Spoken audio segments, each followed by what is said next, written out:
September 29, 1916. Newspapers announced something that had never happened in human history. A man had just become worth $1 billion. Adjusted for inflation, that's over $400 billion today. More than Bezos, Musk, and Gates combined. But here's the insane part. This man grew up so poor, he went to bed hungry. His father was a con artist who sold fake medicine to dying people. No trust fund, no inheritance, no connections. And when the government tried to destroy his empire by breaking it into 34 pieces, it only made him richer. This is John D. Rockefeller, America's first billionaire. And the wildest part? He gave it all away. The story begins in 1839 in upstate New York, where John Davison Rockefeller was born into extreme poverty. But poverty isn't even the weirdest part of his childhood. Meet William Devil Bill Rockefeller, John's father and possibly the shadiest parent in American history. Bill was a con artist who lived a secret double life. He would disappear for weeks or months at a time, changing his name to Dr. William Livingston and traveling from town to town selling fake herbal medicines to desperate sick people. Here's the wild part. Bill actually married a second woman and gave birth to a child in another state while still married to John's mother. Neither wife knew about the other. Every few months, Bill would roll back home in a fancy carriage, throw some cash around, and give the kids presents, then vanish again without explanation. For young John, this created a confusing childhood, extreme poverty, punctuated by brief moments of unexplained wealth. But it also taught him something important. He never wanted to be unreliable like his father. But when his father was accused of assault, the scandal forced the family to flee. By age 16, John desperately wanted college, but with 4 siblings to support, he dropped out just 2 months before high school graduation to find work. For 6 weeks, he walked Cleveland's streets facing rejection after rejection. Finally, on September 26, 1855, a small firm hired him as a bookkeeper for 50 cents a day. He was so thrilled he celebrated Job Day every year for the rest of his life. After 3 years as a bookkeeper, 20-year-old John partnered with Maurice Clark to start their own produce business called Clark and Rockefeller. They bought and sold grain, meat, and other foods. Together, they launched a produce commission business in Cleveland called Clark, Gardners and Company. The turning point came in 1861. Their business exploded. The demand for food, supplies, and transport surged. John got his first taste of success. But the real opportunity was about to present itself. Back in the 1850s, people didn't have electricity. To light their homes at night, they burned whale oil in lamps. But whales were becoming scarce and expensive. Then, in 1859, a former railroad conductor named Edwin Drake drilled a 69-foot hole in Titusville, Pennsylvania, and oil started gushing out of the ground. First successful oil well in American history. John met chemist Samuel Andrews, who discovered something incredible. If you treated crude oil with sulfuric acid, you could refine it into kerosene, which burned longer and brighter than whale oil. John and Maurice loaned Andrews $4,000 to build an oil refinery as a side project. Within just 1 year, this side project became more profitable than their entire produce business. The oil market was incredibly unstable. Prices swung from 10 cents to $20 per barrel. Most people thought oil would run out completely. Maurice Clark got scared and wanted out. But John, in 1865, he bought Maurice's share for $72,500, going all in on oil. If there's a future in oil, I'm betting everything on it. Talk about perfect timing. Just as the deal closed, a gigantic new oil field was discovered in Pennsylvania. He renamed the company Standard Oil. The empire was born. But now he needed a strategy to dominate. John partnered with Henry Flagler, who believed that business should be approached like war. The only way to win was to completely crush your enemy. Together, they negotiated secret rebate deals with railroads. While competitors paid full price to ship oil, Rockefeller quietly paid a fraction. Some contracts even included drawbacks. Standard Oil earned money every time a competitor shipped oil. His rivals were unknowingly funding their own destruction. With these secret discounts, John could slash his prices and still profit. One by one, his rivals either went bankrupt or sold to him. In 1872, Rockefeller joined the South Improvement Company, which gave Standard Oil deep rebates and confidential reports on competitors. When rumors leaked, thousands rioted. The alliance collapsed after 2 months. John used the panic to pressure Cleveland refiners, convincing them that joining Standard Oil was their only survival option. In just 6 weeks, John intimidated 22 out of 26 oil refineries in Cleveland to sell for fractions of their worth. This became known as the Cleveland Massacre. John's tactics were simple but effective. Show competitors Standard Oil's strong financial records, explain how he could outlast them in any price war, offer 2 options, sign a contract never to compete again, or join Standard Oil. Most chose to join. After buying their companies, Rockefeller often hired the former owners because he believed no one knows a business better than the man I just defeated. Then came September 18th, 1873, Black Thursday. Bank failures plunged America into a 6-year depression. Oil prices collapsed to 50 cents per barrel. Competitors went bankrupt, but Standard Oil stayed profitable. John would buy all available refining equipment, so competitors couldn't package their oil. He'd reserve railroads, so they couldn't ship anything. By the time the economy recovered, Standard Oil controlled over half of America's oil refining capacity. John was now in his 30s and already one of the wealthiest men in America, but he was about to face his most dangerous enemy yet. Tom Scott of the Pennsylvania Railroad, America's most powerful company, saw Standard Oil as a threat. He started building his own oil refineries. Rockefeller responded with overwhelming force.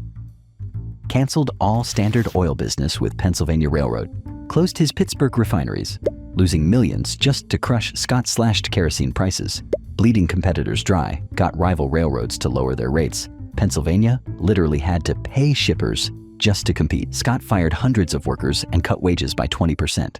The workers exploded.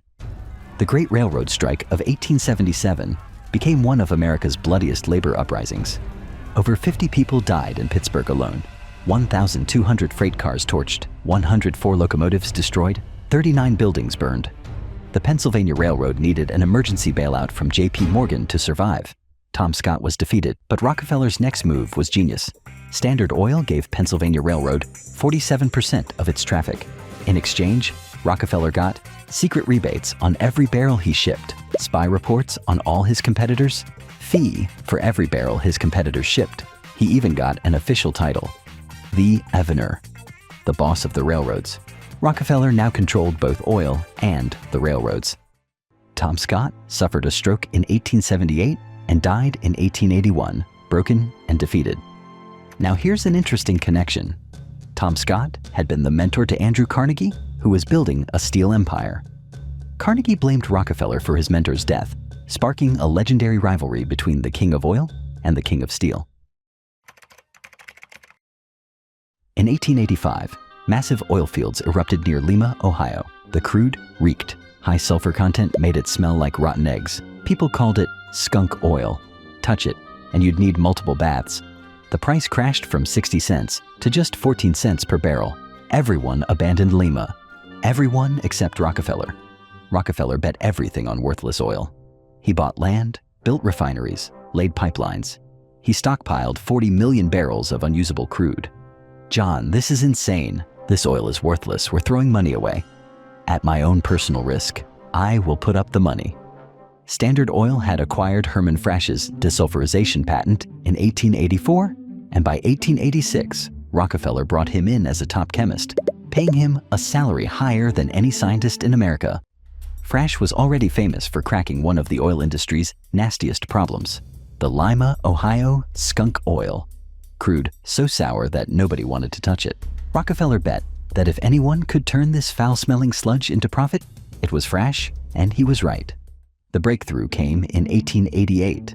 Frasch's experiment, mixing copper oxide into distillation, stripped the sulfur out. For the first time, skunk oil could become clean kerosene. By the early 1890s, Standard Oil's giant New Whiting refinery outside Chicago was running the Frasch process at full throttle. Rockefeller's massive stockpile of rotten oil became a private gold reserve. Standard Oil controlled 85 to 90% of America's kerosene refining. Rockefeller didn't need to pump the oil. He controlled what the world bought. Then came the biggest break. Automobiles began replacing horses, and gasoline, previously a waste product they discarded, could power these new vehicles.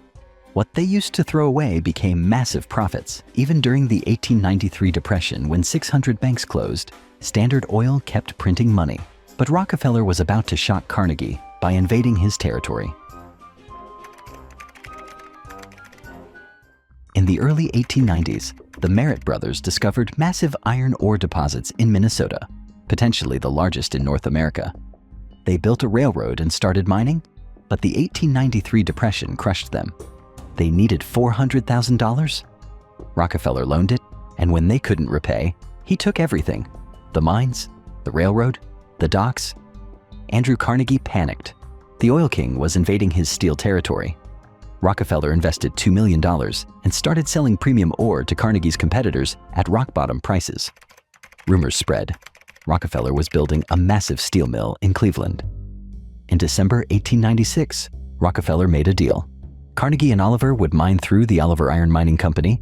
Rockefeller would transport it on his railroads and ships, and Carnegie would make it into steel. In 1901, J.P. Morgan had a vision: unite everything into one megacorporation called U.S. Steel. When Morgan approached Rockefeller to buy the Mesabi mines, Rockefeller played it brilliantly. He told Morgan to negotiate with his 27-year-old son, John Jr. Morgan assumed he'd steamroll an inexperienced kid. When Jr. visited Morgan's office, the boss didn't look up from his desk for a long time. Finally, he lifted his eyes and growled, "Well, what's your price?" Jr. calmly replied that Morgan would have to make the first offer. In the end, Rockefeller received $88.5 million for his ore and steamship properties, or $5 million more than Morgan had originally offered.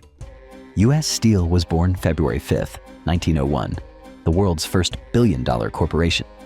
Morgan paid Carnegie $492 million for Carnegie Steel, of which $226 million went to Carnegie himself. The new company controlled 60% of American steel production. The poor boy from Cleveland was about to become the world's first billionaire, but his enemies were closing in.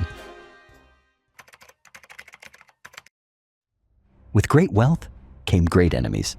President Theodore Roosevelt needed a big win. Standard Oil was his target. Then came Ida Tarbell. Her father had been crushed by Rockefeller's tactics. His business partner committed suicide because of Standard Oil, leaving her father to pay the dead man's debts. Young Ida watched her hometown go from boom to devastation. Starting in 1902, Tarbell published brutal exposés in McClure's magazine for 2 years. She exposed the secret railroad deals, intimidation tactics, bribed politicians, even Rockefeller's father's history as a con artist and bigamist. Rockefeller never responded. His silence looked like guilt. President Theodore Roosevelt, who had just campaigned on destroying monopolies, made Standard Oil his prime target. When he won, he launched a full-scale investigation. Over 1,000 exhibits, 444 witnesses, 12,000 pages of evidence. On May 15, 1911, the Supreme Court ordered Standard Oil dissolved into 34 separate companies. After 41 years, Rockefeller's empire was destroyed. Or was it? Here's the twist. Rockefeller owned 25% of Standard Oil when it split. He received stock in all 34 companies. When they went public as independent entities, their combined value skyrocketed. Standard Oil of New Jersey became Exxon. Standard Oil of New York became Mobil. Standard Oil of California became Chevron. On September 29, 1916, newspapers announced the impossible. John D. Rockefeller had become the world's first billionaire, worth over $400 billion in today's money. The government thought they were punishing him. Instead, they'd made him the richest person in human history. Now in his 70s, John dedicated his life to giving it all away. He believed he was a soldier of God sent to earth and given money for the benefit of mankind. Even from his first paycheck, he'd given at least 5% to charity. In 1913, John started the Rockefeller Foundation with Frederick Gates and John Jr. Over his lifetime, John personally gave away $540 million. Frederick and Jr. gave away another $537 million through the foundation, and Jr. personally donated an additional $540 million of his inherited wealth.